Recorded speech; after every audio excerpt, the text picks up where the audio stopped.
السلام علیکم ورحمۃ اللہ وبرکاتہ۔ آج آپ کے سامنے اقوال زریں پیش کیے جا رہے ہیں۔ اگر ہماری یہ ویڈیو پسند آئے تو ہماری ہمت افزائی کرنے کے لیے ہمارے چینل کو سبسکرائب کیجیے اور ویڈیو کو لائک اور شیئر کرنا نہ بھولیے۔ حکیم لقمان فرماتے ہیں، خدا کا پیارا وہ ہے جو کسی بندے کو تکلیف نہ دے، خوشی اور غم میں یکساں رہے۔ جس شخص کو اس نے پیدا ہونے سے پہلے اسلام دے دیا، اب اس کے ساتھ اللہ نے کیا کرنا ہے؟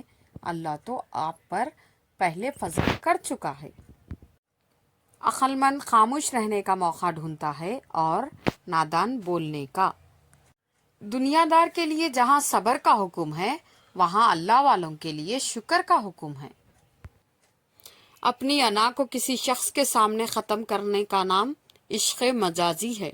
اپنی انا کو سارے زمانے کے سامنے ختم کرنے کا نام عشق حقیقی ہے۔ علم اس وقت تک حاصل نہیں ہوتا جب تک کوئی عطا کرنے والا نہ ہو۔ جزاک اللہ۔